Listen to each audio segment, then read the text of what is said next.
Brought to you by Sensodyne K। अभी लेके आए सेंसोडेंट के। टूथ का करंट गॉन तो लाइफ का करंट ऑन।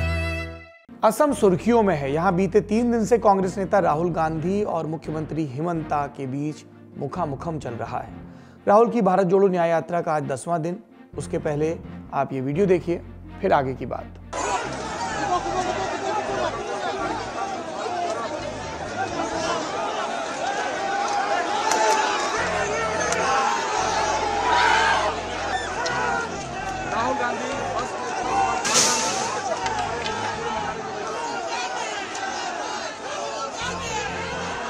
वीडियो कांग्रेस ने अपने सोशल मीडिया हैंडल पर पोस्ट किया। असम पुलिस के साथ कांग्रेस कार्यकर्ताओं की झड़प हो रही है। आज मेघालय के जोराबाट से राहुल गांधी की यात्रा गुवाहाटी में प्रवेश करने वाली थी।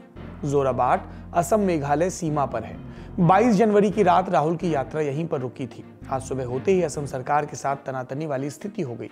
कांग्रेस ने आरोप लगाया कि यात्रा को गुवाहाटी में घुसने नहीं दिया जा रहा। असम पुलिस ने गुवाहाटी सीमा पर बैरिकेडिंग कर दी थी। कांग्रेस कार्यकर्ताओं ने बैरिकेड हटाने की कोशिश की। पुलिस के साथ भिड़ंत के बाद असम के मुख्यमंत्री हिमंता बिस्वा शर्मा ने राहुल गांधी के खिलाफ केस दर्ज करने का आदेश दिया। इस पर असम के डीजीपी जीएन सिंह ने कहा, कानून के हिसाब से कार्रवाई की जा रही है। पर यह सब शुरू कैसे हुआ, एक एक कर बताते हैं। कांग्रेस के कार्यक्रम के मुताबिक आज सुबह राहुल गांधी क्वींस होटल गुवाहाटी में छात्रों से बातचीत करने वाले थे। गुवाहाटी के सिविल सोसाइटी के सदस्यों के साथ भी उनकी बैठक थी। 23 जनवरी की सुबह राहुल ने अपनी यात्रा बस पर सवार होकर कार्यकर्ताओं को संबोधित किया। इस दौरान उन्होंने आरोप लगाया कि असम के सीएम को देश के गृह मंत्री ने आदेश दिया है कि उन्हें यूनिवर्सिटी में छात्रों से बात करने से रोका जाए। इसके बाद असम के मुख्यमंत्री ने यूनिवर्सिटी प्रशासन को ऐसा आदेश दिया। ये राहुल का इल्जाम है। यूनिवर्सिटी के मैनेजमेंट को फोन कॉल आता है, राहुल गांधी असम के स्टूडेंट से नहीं मिल सकता। मेरा प्रोग्राम कैंसिल कर दिया, मेरा प्रोग्राम कैंसिल हो गया। मगर यूनिवर्सिटी के सारे स्टूडेंट्स बाहर आके उन्होंने मेरी बात सुनी। मैं आपको मैसेज देना चाहता हूं कि कांग्रेस का कार्यकर्ता किसी से नहीं डरता है, आरएसएस और बीजेपी से नहीं डरता है। और आरएसएस और बीजेपी की विचारधारा को हम असम में हराएंगे और यहां पे कांग्रेस पार्टी जनता की लड़ाई लड़कर सरकार बनाएगी। हालांकि राहुल गांधी किस यूनिवर्सिटी की बात कर रहे थे ये उन्होंने साफ नहीं किया। हिमंता का इस पर जवाब आया। मुख्यमंत्री ने सोशल मीडिया पर लिखा कि राहुल गांधी जिस यूनिवर्सिटी की बात कर रहे हैं वो मेघालय में है, ना कि असम में। एक और पोस्ट में हिमंता ने लिखा, क्या आदमी है, कार्यक्रम मेघालय में था लेकिन गाली गलौच असम को दे रहा है। हिमंता ने आज की झड़प का एक वीडियो भी शेयर किया। इसमें पुलिसकर्मी घायल दिख रहे हैं और इस पर असम के मुख्यमंत्री ने लिखा, प्रमाण सामने आ रहे हैं कि किस प्रकार से राहुल गांधी और जितेंद्र सिंह ने भीड़ को असम पुलिस के जवानों को मारने के लिए भड़काया। हमारे जवान जनता के सेवक हैं, किसी शाही परिवार के नहीं। निश्चिंत रहिए, कानून के हाथ बहुत लंबे होते हैं, आप तक जरूर पहुंचेंगे। कांग्रेस कार्यकर्ताओं को खानापाड़ा इलाके में रोका गया था, जिसके बाद ये कार्यकर्ता बैरिकेड पर चढ़े। असम पुलिस के साथ झड़प के दौरान राहुल गांधी ने कहा, कांग्रेस का कार्यकर्ता कानून नहीं तोड़ेगा, लेकिन आप ये मत सोचिए कि वे कमजोर हैं। पुलिस से कहा वे उनके खिलाफ नहीं है। राहुल ने पुलिस के काम की तारीफ भी कर दी और बोले, आपको जो ऑर्डर मिला आपने वो काम किया, लेकिन एक बात जरूर याद रखिए कि असम में न्याय होना चाहिए। राहुल ने असम के मुख्यमंत्री को भ्रष्ट भी बताया और कहा कि सीएम यहां 24 घंटे चोरी कर रहे हैं। पुलिस के साथ झड़प के दौरान असम कांग्रेस के अध्यक्ष भूपेन बोरा और पार्टी नेता जाकिर हुसैन सिकदर घायल भी हुए। झड़प के बाद हिमंता ने राहुल गांधी और कांग्रेस कार्यकर्ताओं को नक्सली भी बताया। हिमंता ने सोशल मीडिया प्लेटफॉर्म एक्स पर यूथ कांग्रेस अध्यक्ष श्रीनिवास बीवी की पोस्ट को शेयर करते हुए लिखा, ये असमिया संस्कृति का हिस्सा नहीं है, हम शांतिपूर्ण राज्य हैं। इस तरह की नक्सली रणनीति हमारी संस्कृति से अलग है। मैंने असम के डीजीपी को निर्देश दिया कि आपके नेता राहुल गांधी के खिलाफ भीड़ को उकसाने का केस दर्ज करें और सबूत के तौर पर आपके इस वीडियो का इस्तेमाल करें। आपके इस व्यवहार और नियमों के उल्लंघन के कारण गुवाहाटी में ट्रैफिक जैम हो गया है। इसके बाद राहुल ने असम में ही एक प्रेस कॉन्फ्रेंस की और कहा कि असम के मुख्यमंत्री जो कर रहे हैं उसमें उनकी यात्रा को उससे फायदा पहुंचेगा। और राहुल ने दावा किया कि बीजेपी समर्थक भी उनको देखकर हाथ हिला रहे हैं। इस दौरान उन्होंने अयोध्या में राम मंदिर की प्राण प्रतिष्ठा पर भी टिप्पणी की और इसे बीजेपी का राजनीतिक कार्यक्रम बताया। ये ऐसी कोई बात नहीं है कि लहर है, ऐसी कोई बात नहीं है। मैंने आपको उस दिन भी बताया, ये बीजेपी का एक पॉलिटिकल प्रोग्राम है। इसमें उन्होंने नरेंद्र मोदी जी ने वहाँ पे मतलब पूरा फंक्शन किया, शो किया, वो सब ठीक है, अच्छी बात है।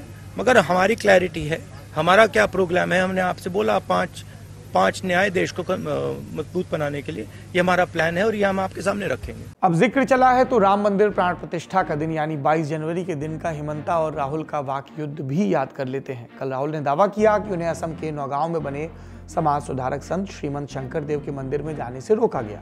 अधिकारियों के रोकने पर राहुल ने बार बार सवाल दोहराया कि मेरी गलती तो बताओ। इसके बाद राहुल गांधी विरोध में उसी जगह बैठ गए जहां प्रशासन ने बैरिकेडिंग कर उन्हें रोका था। 22 नवंबर को यह सब हो रहा था, तभी हिमंता ने पत्रकारों से बातचीत के दौरान राहुल गांधी को रावण बताया।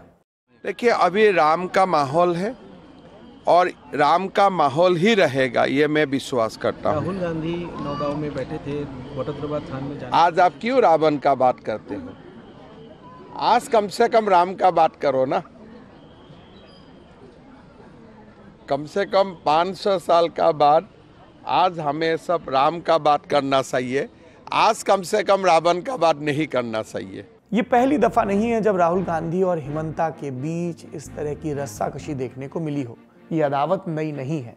हिमंता बिस्व शर्मा अगस्त 2015 में कांग्रेस छोड़कर बीजेपी में शामिल हुए थे।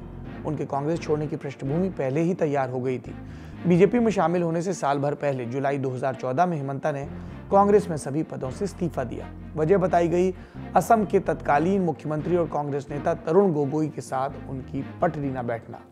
फिर साल 2016 में शर्मा ने एक बयान दिया जिसकी चर्चा आज तक होती है। उन्होंने कांग्रेस छोड़ने से पहले राहुल गांधी से दिल्ली में हुई एक मुलाकात का जिक्र किया जहां वे असम से जुड़े एक गंभीर मुद्दे पर राहुल गांधी से चर्चा करने गए थे।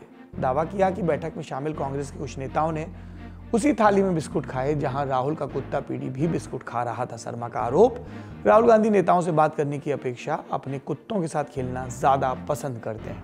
हिमंता ने कहा इस बैठक के बाद ही उन्होंने बीजेपी नेता राम माधव को फोन किया, ये वाकया सुनाया, दोनों हंसे और इसके बाद शर्मा ने बीजेपी ज्वाइन कर ली। हिमंता के इस बयान के 1 साल बाद यानी 2017 में राहुल गांधी ने एक ट्वीट किया जिसमें उन्होंने लोगों को अपने कुत्ते पीढ़ी से मिलवाया। हिमंता इस पर अपने आप को रोक नहीं सके और उन्होंने ट्वीट किया, राहुल सर, इसे मुझसे बेहतर कौन जानता है। अब भी याद है कि आप उन्हें बिस्किट खिलाने में व्यस्त थे जबकि हम असम के जरूरी मुद्दों पर चर्चा करना चाहते थे। हिमंता जब तब राहुल पर हमला करने से नहीं चूकते। उन्होंने साल 2016 में भी एक न्यूज चैनल को दिए इंटरव्यू में कहा था कि सोनिया गांधी सम्माननीय महिला है लेकिन राहुल गांधी उन्हें कंट्रोल करते हैं। कांग्रेस छोड़ने के बाद से हिमंता राहुल गांधी पर लगातार निशाना साधते रहे और वो अभी भी जारी है दोनों तरफ से। पिछले साल अप्रैल में कांग्रेस सांसद राहुल गांधी और मुख्यमंत्री शर्मा की एक्स पर चल रही अदावत चर्चा का विषय बनी थी। तब क्या हुआ था?